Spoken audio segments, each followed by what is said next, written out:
বিভিন্ন সময়ে রাস্তা সংস্কারের দাবিতে পিডব্লিউডি দফতর, মহকুমা শাসক, জেলা শাসক সহ বিভিন্ন দফতরের আধিকারিকদের কাছে ডেপুটেশন প্রদান করার পরও কৈলাসহর ডাকবাংলো থেকে রাঙাউটি পর্যন্ত রাস্তা সংস্কারের সংশ্লিষ্ট দপ্তর থেকে কোনো উদ্যোগ গ্রহণ করা হয়নি।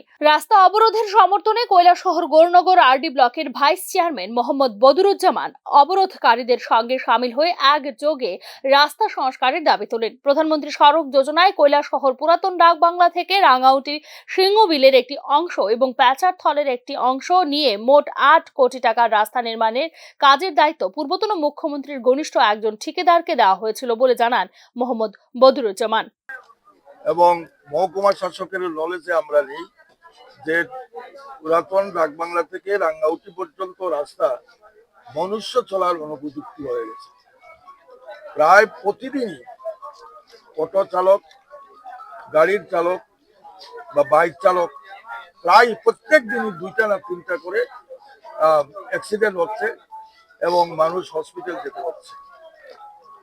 কিন্তু আজ অবধি এই কাজ করার কোনো মানসিকতা আমরা ওনাদের কাছ থেকে পাচ্ছি।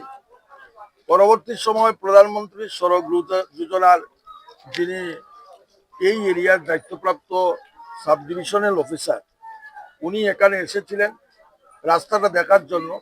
তখন এলাকার জনগণ ওনাকে ঘেরাও করে এই খবর শোনামাত্র আমি পঞ্চায়েত সমিতির দায়িত্বপ্রাপ্ত ব্যক্তি হিসাবে এসেছিলাম এবং উনি কথা দিয়ে গেছেন যে লক্ষ্মী পূজার পর এই কাজটা মেরামত করে দেবেন। কিন্তু কবে লক্ষ্মী পূজা শেষ হয়েছে।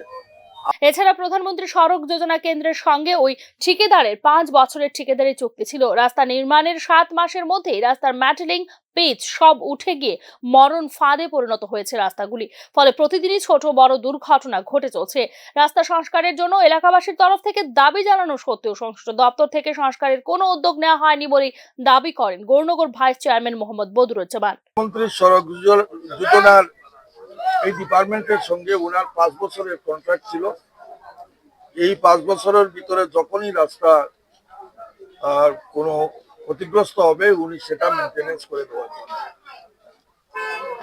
কাজ করার 7 মাসের মধ্যে এই রাস্তাটার মেটেলিং, সোলিং, কার্পেটিং সব উঠে যাবে। রাস্তা সংস্কারের দাবিতে এদিন পথ অবরোধ করলেও অবরোধকারীরা রাস্তা সংস্কারের ব্যাপারে ঊর্ধ্বতন কর্তৃপক্ষের আশ্বাসের দাবি করেন। যদি আগামী 7 দিনের মধ্যে রাস্তা সংস্কারের কাজ শুরু না হয় মহকুমা অফিসের সামনে ধর্নায় বসবেন বলেই জানান অবরোধকারীরা। ব্যুরো রিপোর্ট, নিউজ নাও।